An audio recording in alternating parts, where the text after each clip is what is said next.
Yeah. Now, hold on. I want to point out that they're both such great representations of worship leaders today. Yeah. The medallion of some sort that you can't see Jonathan's, but he's got it underneath. Some kind of layered system. You got the layered system. Yes. And then remember these jackets, guys? What we wore back when we were like in 7th grade, members only? They're back now. So, yeah. Appreciate you guys looking the part. Yeah. We're here. And I'm trying. Yeah. We used to always have people that would come to Catalyst, and we sort of became like the cool conference at some point. I don't know why, but people would, especially men, they would all go and buy an outfit before they would come to our conference. Rob, you've been there. You saw some of these people who would stroll in. I thought I was cool until I went to a Catalyst conference. Yeah. But it was so sad because here's some, 42-year-old has-been trying to, impress somebody, and he went to the Buckle the day before, and he got clothes that his wife was saying, honey, no, please no. And he got the tight jeans. He got the affliction shirt with the massive cross on the back. And he's strolling in to a Catalyst conference, and I'm, at some point I start to watch these people because it's just fun to spot them. You can see them from a mile away, and here they come, and they're like, yeah, I'm here, I'm cool, I'm all that. I'm like, listen, bro, go back home, put your khakis on, your pleated khakis, not even flat fronts, your pleated khakis, get that phone back on your belt where it was 2 days ago, get that Bluetooth earpiece back in there, and just show up like who you are. Please don't try to fake it. But, again, I'm trying my best to look the part of the cool kids today, so I'm as much to blame as anybody else. Hey, it's been great being with you, and we're going to finish this off just, again, from a content side with the third part, which is hustle. And, yeah, y'all are excited about hustle. Come on, let's hustle. Let's hustle. Now, here's what hustle is not. Hustle is not hustling, like I-N with no G on the end. I'm straight up hustling. This is not what we're talking about as it relates to the premise and the posture and the leader's perspective on hustle. What hustle is, though, is the mindset that says, I'm willing, when needed and when appropriate, and when it counts, I'm willing to work hard. I'm willing to get my hands dirty. I'm willing to get in the trenches with the team. And the hustle is how we get there. It's how we actually make a difference in wherever you find yourself. Today's kind of leader that's a hustler, they're as much in the trenches with the team and beside the team as they are in front of the team. And all of us as leaders, we have to be willing to get out in front, make decisions, and, make sure people are following our directions. But the great hustlers today are the ones that they got their fingernails dirty. They're willing to get down in the trenches. They're willing to, again, serve. They're willing to move chairs. They're willing to go to the lowest levels, not just to say, oh, well, remember that one time? Remember that one time? I know I'm the CEO, but remember that one time when I came to the warehouse? Remember that time, everybody, when I came in the warehouse and I moved the boxes? Remember? And they're like, yeah, you did that because there was a camera there. You did that because that was a PR stunt. You did it because, the HR VP was also with you. The question is are you doing that, and it's a posture that is continuous, that people now believe you because you're authentic, but they also see you saying, I know I have a role. I'm not always going to have to get down in the dirt, but if I need to, I will. The posture that says, I'm willing to. And there's a couple of habits within this idea that I want to bring to bear, and hopefully this will encourage you and also give you sort of a runway to storm out of here in about 40 minutes or 50 minutes. The first one is this. It's a standard of excellence. Are you willing to operate from a mindset that says, I'm going to set a standard in your leadership personally I'm talking about you personally. Are you willing to set a standard that scares the daylights out of you? Are you willing to be the best in the world at what you do? And I'm not just talking about what you're going to do on Monday. I'm talking about all of your life. Well, Brad, does that really matter in the kingdom? Yeah, sure does. Absolutely. You're wired and you're positioned. You're hardwired now for greatness because you are a follower of Jesus. Following Jesus doesn't lower the expectations on your life. It actually raises it. It raises the expectations. So the mindset has to shift towards, I'm going to set a new standard that actually keeps me up at night. And I think, wow, how am I going to hit that? Go be the best in the world at what you do. That's our mindset. If we're going to be great, if we're going to pursue a standard of excellence, we got to be willing to walk in every area of life and say, I'm going to have a posture to go be the best dad in the world. I want that shirt. Remember on Seinfeld, number one dad? Remember the episode where Jerry gave his dad that medium size and he wore it around? He was like, number one dad, number one dad. I want you to be number one dad. I want you to be number one husband. I want you to be number one neighbor. I want you to be number one employee. I want you to be number one owner. I want you to. Now, are you always going to hit it? No. We're not pursuing perfection because that's a standard that only one of us has hit. And he's in our hearts, but he's not here. Right? In fact, he is here, and he's in our hearts. But Jesus is the only model of perfection. So you're going to fall short, but you're pursuing it. You're willing to every day get up, just like every NFL team started a month and a half ago when they went to training camp. None of the 32 teams in the NFL went to training camp and said, guys, I got a big idea this year. The head coach or the GM stands up and says, if we could just be third in the NFC South, 8-8, come on, isn't that inspiring? Let's all get up for 8-8. No, nobody says that. Well, fair. That is a fair statement. That is a fair statement. 8-8 for them is actually a winning season, yes. No, it's the standard is we're going to try to win every game. We're going to get to the Super Bowl. And that's what our lives need to look like. We have a posture that says we're willing to do whatever it takes to be the best in the world at what we do.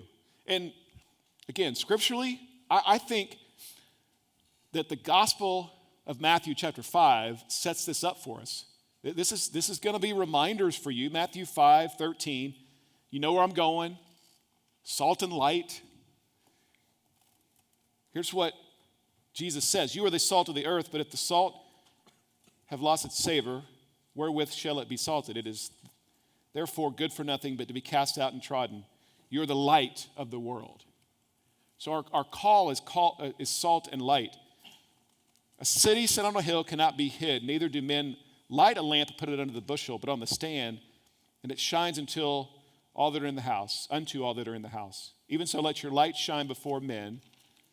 Verse 16. Even so, let your light, let your accounting, let your legal advising, let your CFOing, let your project management shine before men, that they may what? See your good works and what? Glorify who? Your Father who's in heaven. That's our posture of a standard of excellence, is you're so good at what you do that the reflection demands an explanation. The reflection of your work demands an explanation. That's what we need to walk in every day with, that mindset. Man, I'm going to go crush it. I'm going to be the best in the world at my assignment because people are watching me who are in my office and they want to see excellence way before they ever care that I've got like 64 Bibles in my cube, right? And a lot of us, we walk in to the new job and we've got like the 10 Commandments, and we've got all the Bibles. We're ready. We're ready. Anybody that walks by, we are like, come on, you come by here, I'm going to Jesus machine gun you. Here, I got a track. I got like, and again, nothing wrong with that. I'm not downplaying that posture. But a lot of people, what they want to say to you is, I appreciate all that, but why don't you get your work done? Why don't you actually turn that project in on time? Why don't you actually bring a little bit of excellence to your job and be a really good employee? And then I might listen to what you have to say about whatever it is going on Sunday up at that school that seems really weird, but you keep inviting me to. We have to walk in with competence, followed by character. Then that gives us the opportunity to share our faith. Competence, character, and then faith. Now, if the faith conversation starts with you having great competence, awesome. Amen. Well done. But many times it will take you building credibility by your competence. Following that up with character. Are you trustworthy? Do you have integrity? When you say you'll do it, you do.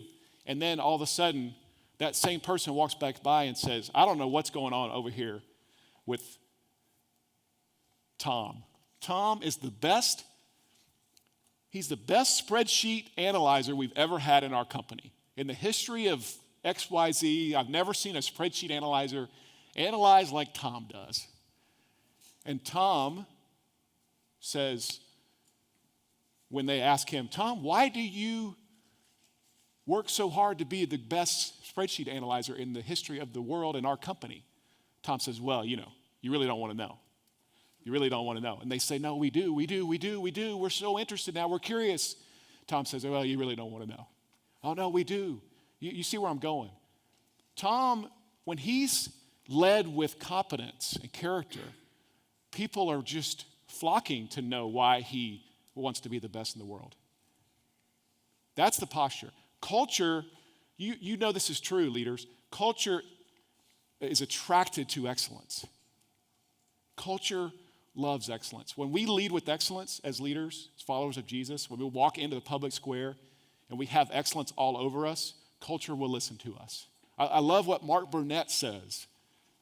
Mark Burnett, the Survivor, Shark Tank, The Voice. He's one of the most successful reality show producers in Hollywood. He follows Jesus. And he says, just because it's Christian doesn't mean it has to be crappy. Hello. Like, let's amen that all day long. But many times we just think, well, I've got good intentions, Brad. I'm a follower of Jesus, and I want to do things well. Not good enough. Not good enough. We have to be the best in the world. So, one practical thing, and I'm joking, so when I say this, don't think I'm really serious, although I might be. On Monday, some of you who are an employee, you're in the middle of the organization, you're not the CEO, just walk in on Monday, and grab the handbook, or the operational manual, or the culture book that you were given when you showed up and it's now collected dust for years and years. Nobody's ever looked at it. Grab it, take it into your boss's office, get a lighter, and just burn it right in front of your office or in front of your boss. And they're going to look at you like you're an alien, and you're going to have to explain what you just did. And you want to say to them, listen, been doing some thinking this weekend, and I want you to know that no longer is my standard based on what you're telling me it should be. I'm going to exceed every standard in this organization because I'm operating at a higher level. I'm following, now again, you don't want to go there. Following Jesus makes me a better employee. Therefore, you won't ever have to worry about me being the minimum amount required to get along at this job, because I'm going to hit it out of the park in every single area. That's what we should be as followers of Jesus in the marketplace. And everybody keeps coming by going, I don't know what's going on with you, but because you're so great at what you do, I want to know why you do that. Here's another piece, faithfulness. Faithfulness. Do you have any stick-with-itness? If you're going to be a hustler, you got to be willing to be faithful and stick with something. For many of you who are younger, your natural tendency, where we find ourselves in culture today, your natural tendency is to start looking around. And I'm okay with that. Again, nothing wrong with that. There's no sin element to being a jumper. But part of what we got to teach people and what we've got to live out is we're willing to be faithful. Are you faithful to the current assignment? Are you a great finisher? Do you actually move ideas from concept to completion? In many ways, the best way for you to be a great employee and to build credibility and show competence is just get stuff done. Am I right, Silvio? Like the leaders who get stuff done in an organization, you automatically gain credibility. And that doesn't take know-how, it just takes hustle. Be an executor.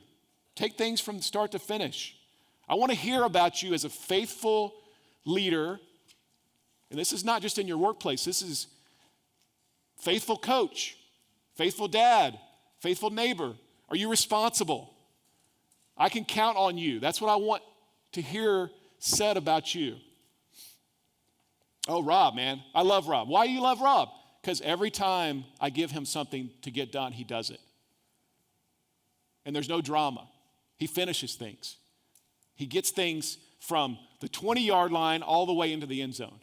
And a lot of times, we will start something, and then it gets to the 50-yard line. How many projects have you started or your organization has started that got to the 50-yard line and then, well, whatever happened to that idea that somebody came up with? Well, it lost energy.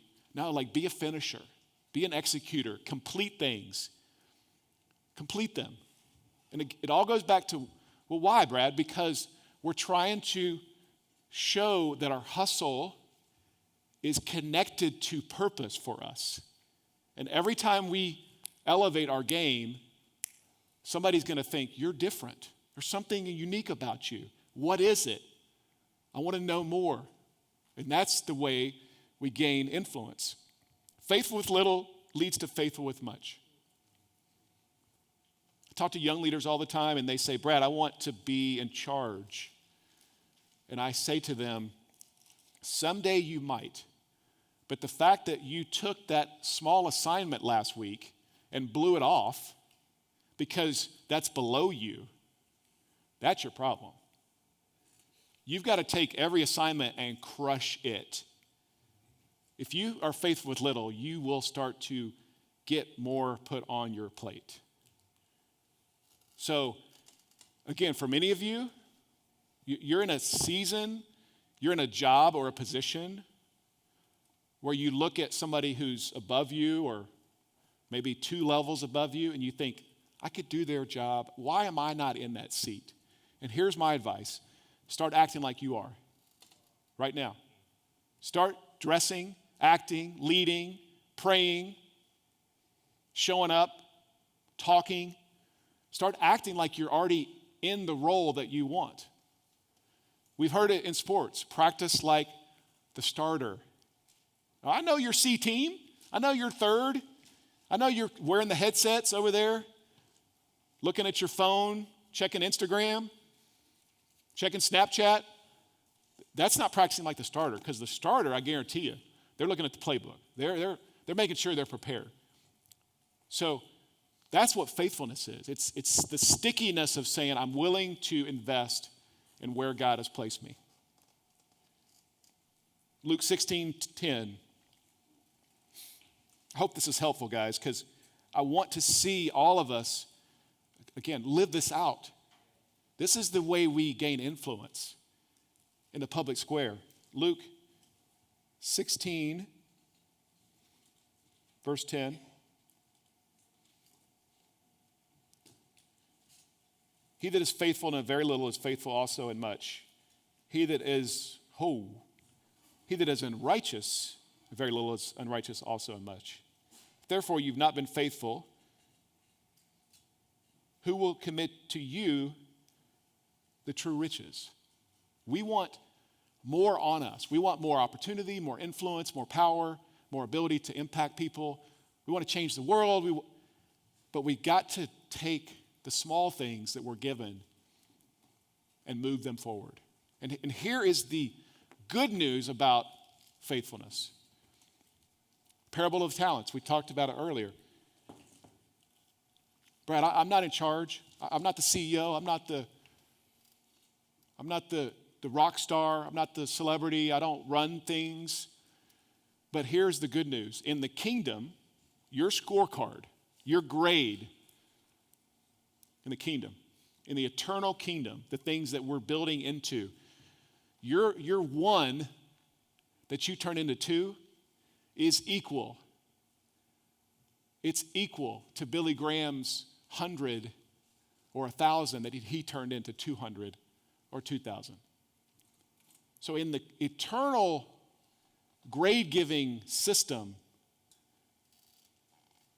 even though you've got something small, nobody knows who I am, Brad. I'm just in the middle of this organization. I'm not, what can I do? No, take your one and turn it into two. Take your two, turn it into four. Take your 5, turn it into 10. And maybe someday you'll get the 100 or 200 or the 500 or the 1,000 and be able to turn that. But right now, no, just go crush your one. Turn it into 2. That's faithfulness. And then last is this, margin. And margin, people go, really? Margin? Hustle? How do those things work? The best hustlers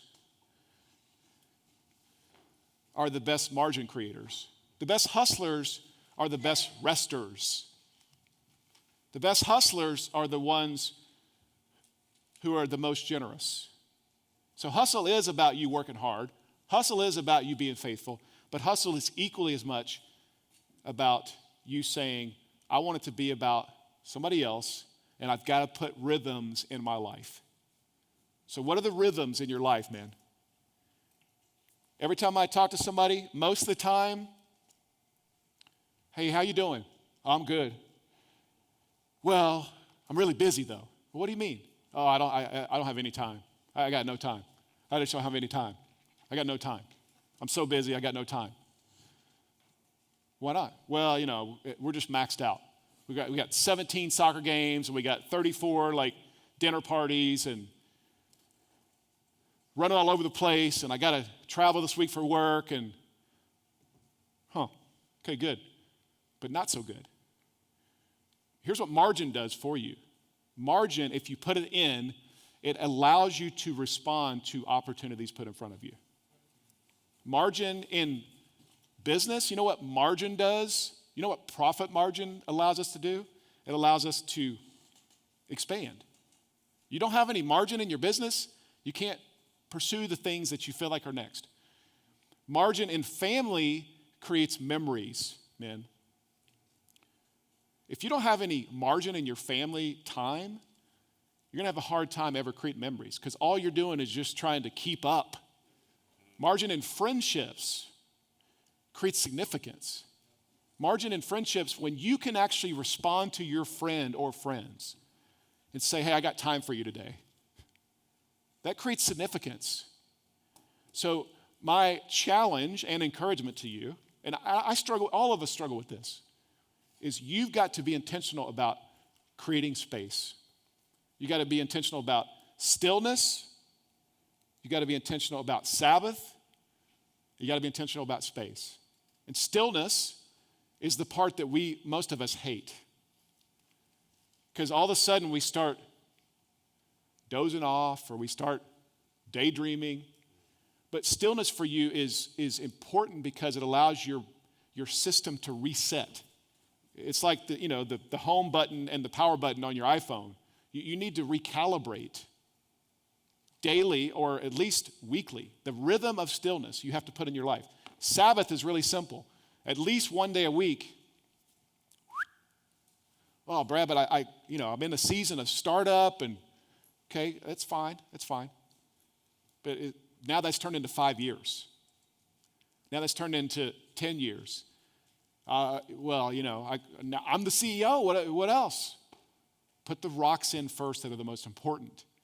The rocks that have to go in the jar first are the most important. Because what most of us do, we fill up the jar and then we got like this much, we got this much margin at the top of the jar. We're trying to cram this massive boulder in there. It's like it won't fit. No, put the big rock in first and then fill in around it. Margin gives you options. And space is simply this, that you have time. Somebody calls you and says, hey, man, I'm really struggling with a decision. Can you help me work through this? Yeah. When you want to talk? Right now? You may to come over to the house? I'm there.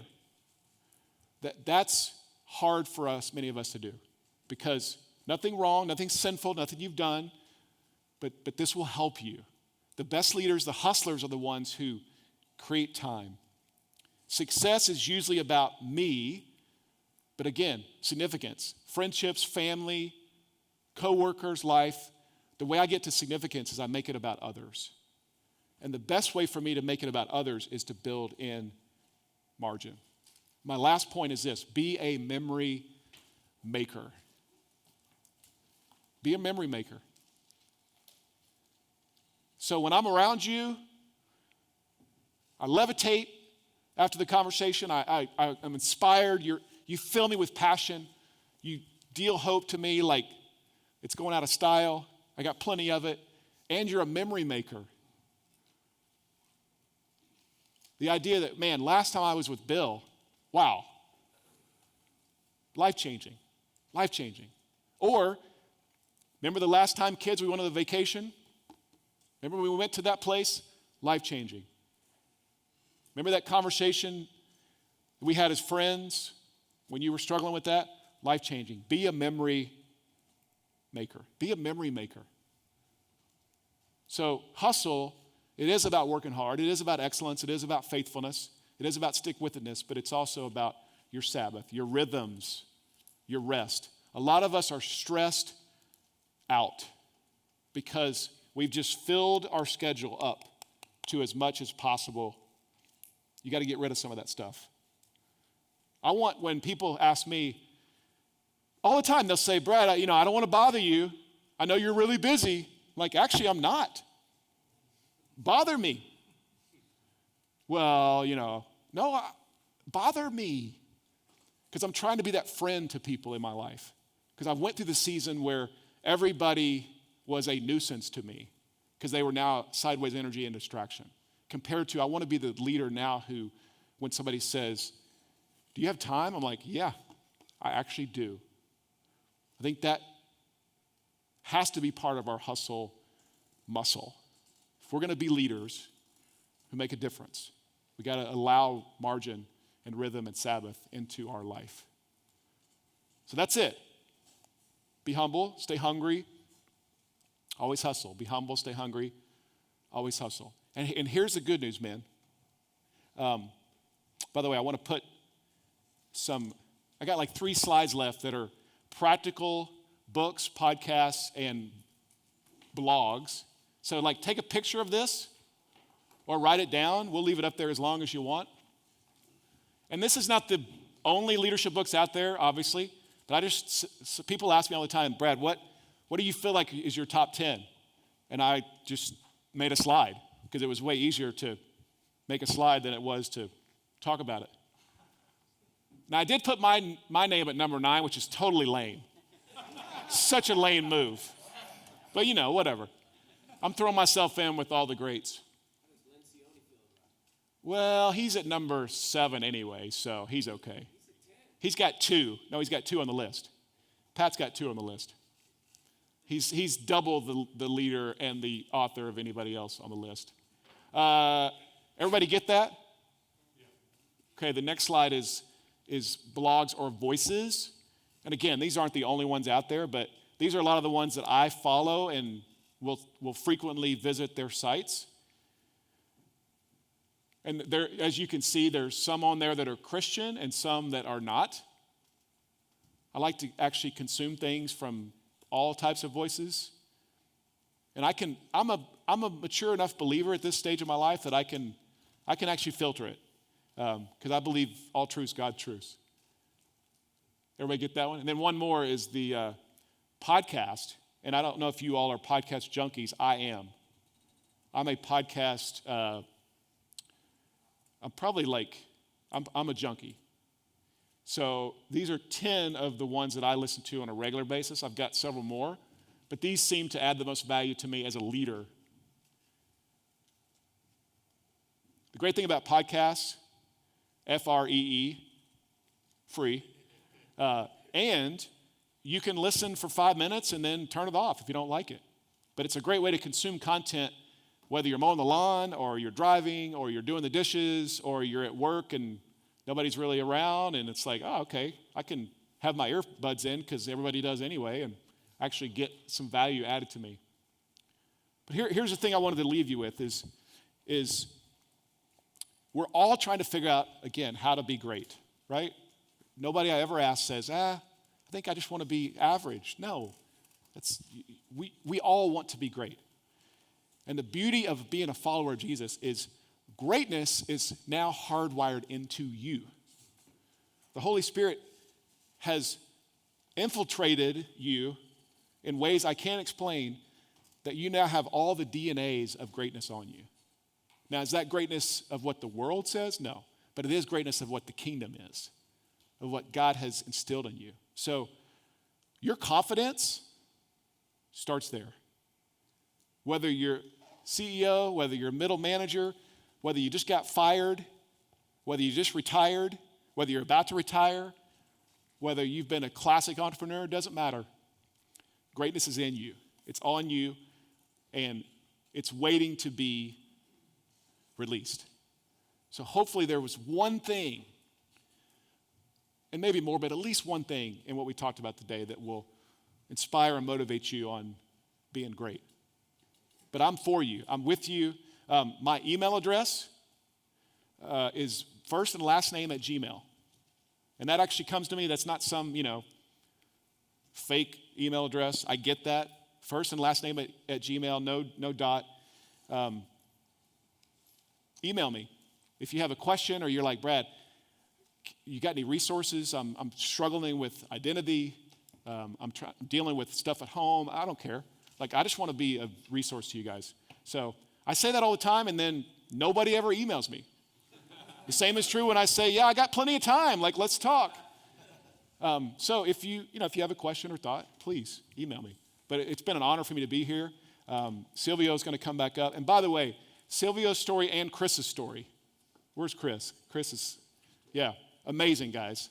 So helpful, so good, so inspiring. Really just appreciate you guys sharing. Way better than me. I'd rather listen to you guys all day long. So let's give it up for them.